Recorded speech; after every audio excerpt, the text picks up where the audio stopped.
Assalamualaikum warahmatullahi wabarakatuh. Kami dari kelompok 6 akan membahas mengenai materi sistem saraf otonom. Sebelumnya kami akan perkenalkan anggota kelompok kami dulu. Yang pertama itu ada saya sendiri, Denisa Ramadhani dengan NIM 180384205064. Assalamualaikum warahmatullahi wabarakatuh. Perkenalkan, nama saya Waitrin Indami dengan NIM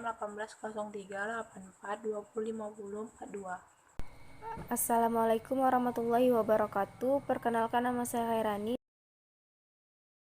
Di sini saya akan menjelaskan materi pertama, yaitu sistem saraf simpatis. Yang pertama itu ada anatomi. Serabut saraf simpatis bermula dari medula spinalis yang keluar bersama dengan nervus spinalis di antara segmen medula T1 dan L2 dan berjalan mula-mula ke rantai simpatis untuk selanjutnya ke jaringan dan organ target.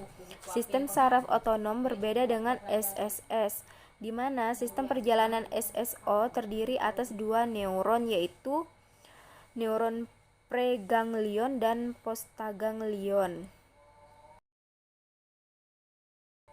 Badan sel neuron preganglion simpatis terletak di komu intermediolateral medula spinalis dan kemudian serabut-serabutnya berjalan melewati radiks anterior medula menuju saraf spinal. Segera setelah saraf spinal meninggalkan kanalis spinalis, serbut preganglion simpatis bermielin meninggalkan saraf spinal tersebut dan berjalan melewati rumus putih ke salah satu gangli dari rantai simpatis. Selanjutnya, serabut tersebut dapat mengalami salah satu dari ketiga hal berikut. Yang pertama, serabut-serabut dapat bersinaps dengan neuron simpatis postganglion yang ada di dalam ganglion yang dimasukinya. Yang kedua, serabut-serabut tersebut dapat berjalan ke atas atau ke bawah dalam rantai simpatis dan bersinaps di salah satu ganglia lain dalam rantai tersebut. Yang ketiga, serabut itu dapat berjalan melalui rantai ke berbagai arah dan selanjutnya melalui salah satu saraf simpatis memisahkan diri keluar dari rantai untuk akhirnya bersinap dengan gangli perifer simpatis. Yang kedua itu stimulasi simpatis dan neurotransmitter. Stimulasi neuron preganglion simpatis menghasilkan ACH yang kemudian menstimulasi serabut postganglion simpatik. Serabut postganglionik tersebut akhirnya akan menghasilkan NE atau E pada medula adrenal. Terminal serabut postinaps berupa jaringan telodendria yang membentuk variskositas di sepanjang atau dekat permukaan sel efektor untuk kontak sinaps dengan efektor sel. Selanjutnya, verruxa yang menyerupai untaian mutiara ini juga merupakan tempat NE yang merupakan neurotransmitter yang paling banyak dilepaskan oleh postganglion simpatis disintesa dan disimpan. Ujung saraf postganglion secara aktif menangkap L-tyrosin di celah sinaps untuk diubah menjadi diopin dan akhirnya menjadi NE. Neuron simpatis disebut neuron adrenergik karena neurotransmitter yang dihasilkan kebanyakan adalah NE. Meskipun demikian, terdapat sedikit neuron ganglionik simpatis yang melepaskan neurotransmitter lain namun memainkan peran yang penting. Sekian penjelasan dari saya, terima kasih.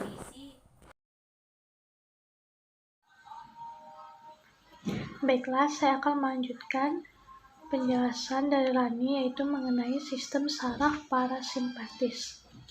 Yaitu yang pertama ada anatomi sistem saraf parasimpatis. Sistem saraf parasimpatis memiliki badan sel neuron preganglion di batang otak dan segmen sacralis medula spinalis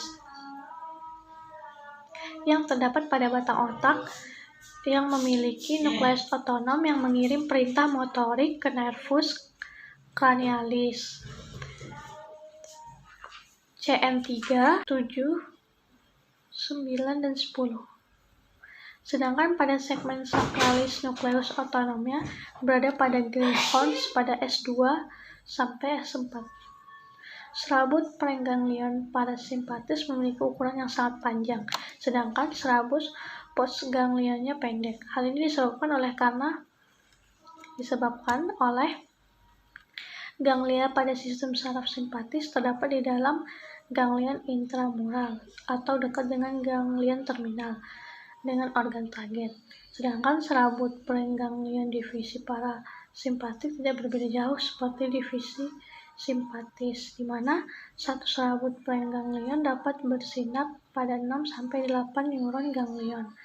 Hanya berbeda dengan serabut postganglion simpatis. Serabut postganglion parasimpatis mempengaruhi organ yang sama, hanya saja berbeda dengan divisi simpatis ganglion parasimpatis yang memiliki target organ spesifik, sehingga efek stimulasi parasimpatis lebih terlokalisir. Kemudian itu ada stimulasi parasimpatis dan neurotransmitter. Semua neuron parasimpatis melepaskan ACH sebagai neuron transmitter. Efeknya pada sel postsinam sangat bervariasi, tergantung tipe reseptor atau sifat second messenger yang terlibat. Neuron muskular dan neuron glandular junction sistem saraf parasimpatif kecil dan memiliki celah sinap yang sempit. ACH disintesis di sitoplasma saraf terminal. Efek stimulasinya adalah jangka pendek, karena langsung diinaktivasi oleh asetilkolinesterase pada sinap. ACH yang berdifusi ke jaringan sekitar akan diinaktivasi oleh enzim kolinesterase jaringan yang disebut pseudokoliniterase. Hal ini jugalah yang menyebabkan efek parasimpatis terlokalisir. Kemudian itu ada interaksi antara saraf simpatis dan parasimpatis. Perbedaan sistem saraf simpatis dan parasimpatis memiliki korelasi fisiologis dan fungsional.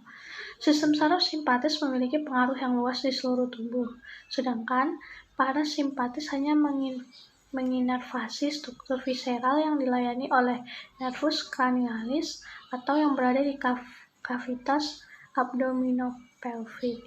Meskipun beberapa organ hanya dilayani oleh satu divisi SSO saja, kebanyakan organ mendapatkan inervasi dwirangkap, yaitu menerima instruksi dari simpatis dan parasimpatis. Selain itu, seperti yang sudah dijelaskan sebelumnya bahwa koordinasi antara sistem saraf simpatis dan parasimpatis juga terjadi dengan adanya reseptor-reseptor pada divisi parasimpatik. Saat divisi parasimpatik aktif, NE dilepaskan oleh stimulasi simpatis, kemudian mengikat sambungan neuromuskular dan neuroglandular parasimpatik sehingga menghambat aktivitasnya. Anatomi inervasi dwirangkap. Umumnya, inervasi dwirangkap simpatis dan parasimpatis memiliki efek yang berlawanan satu sama lain.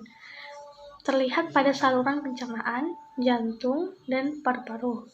Selain itu, respon antar divisi mungkin terpisah seperti pada kelenjar air liur, di mana simpatis menghasilkan sekret yang kental, sedangkan parasimpatis menghasilkan yang lebih encer atau saling melengkapi seperti pada fungsi, di mana ekresi merupakan fungsi parasimpatis, sedangkan ejakulasi adalah efek simpatis. Serabut postganglion simpatik pada kavitas thoracalis dan abdominopelvic bergabung dengan serabut preganglion parasimpatik membentuk seri jaringan saraf gabungan yang disebut plexus otonom, yaitu antara lain ada plexus cardiac, plexus pulmonar, plexus esophageal, plexus celiac, plexus mesenteric inferior, dan plexus hipogastrik. Baiklah, itu saja yang dapat saya sampaikan. Terima kasih. Interaksi antara saraf simpatis dan parasimpatik. Saraf simpatik dan sistem saraf parasimpatik bekerja pada organ atau efektor yang sama. Akan tetapi, pengaruh yang ditimbulkannya bersifat berlawanan satu dengan yang lainnya agar terciptanya homeostatis atau keseimbangan. Nah, kalau pada saraf simpatik itu bekerja untuk melebarkan pupil mata. Nah, jadi kalau di saraf parasimpatik itu tugasnya untuk mengerutkan pupil mata. Nah, kalau pada jantung, saraf simpatik itu mempercepat kerja jantung. Nah, saraf parasimpatik bekerja memperlambat kerja jantung. Integrasi dan kontrol fungsi otonom. Peran utama sistem saraf dalam kehidupan organisme adalah mengatur dan mengontrol berbagai aktivitas dan berbagai organ pada seluruh tubuh manusia. Kontraksi otot, sekresi kelenjar, kerja jantung, metabolisme, dan masih banyak proses lainnya yang beroperasi di dalam tubuh yang akan dikontrol oleh sistem saraf. Nah, sistem saraf ini berhubungan dengan berbagai organ dan sistem, mengkoordinasikan semua aktivitas, dan menjamin fisiologis organisme serta membantu dalam pemeliharaan kesatuan organisme dengan lingkungannya. Pengaturan pusat otonom batang otak oleh area yang lebih tinggi. Pada beberapa keadaan, pusat-pusat otonom di batang otak bekerja sebagai stasiun pemancar untuk mengatur aktivitas yang dimulai pada tingkat otak yang lebih tinggi. Sebagian besar respon perilaku kita dijalankan melalui hipotalamus, area retikulasi batang otak, dan sistem saraf otonom. Tentu saja, area otak yang lebih tinggi dapat mengubah sistem saraf otonom atau sebagian darinya dengan cukup kuat untuk menimbulkan penyakit yang diinduksi otonom, seperti tukak lambung, konstipasi, papilitas jantung, bahkan serangan jantung. Gangguan kesehatan pada sistem saraf. Macam-macam gangguan kesehatan pada sistem saraf. Yang pertama itu ada stroke. Disebabkan oleh kerusakan otak akibat tersumbatnya atau pecahnya pembuluh darah otak. Nah, kedua itu ada poliomyelitis atau yang disebabkan oleh infeksi virus yang menyerang neuron motoris sistem saraf, yaitu otak dan medula spinalis. Nah, yang ketiga itu ada migrain akibat adanya hiperaktivitas impuls listrik otak yang meningkatkan aliran darah ke otak dan mengakibatkan terjadinya pelebaran pembuluh darah otak serta proses inflasika atau peradangan. Nah, yang keempat itu ada Parkinson atau penyakit yang disebabkan oleh berkurangnya neurotranslator. Nah, yang kelima itu ada amnesia, ketidakmampuan seseorang untuk mengingat. Yang keenam itu ada Carter atau kelainan di mana penderitanya selalu melukai dirinya sendiri. Nah, yang ketujuh itu ada Alzheimer yang disebabkan oleh mengecilnya otak. Yang ke-8 itu ada Bell's palsy atau kelumpuhan otot pada salah satu sisi wajah. Nah, yang ke-9 itu ada AYAN atau epilepsi, dan yang terakhir itu ada meningitis.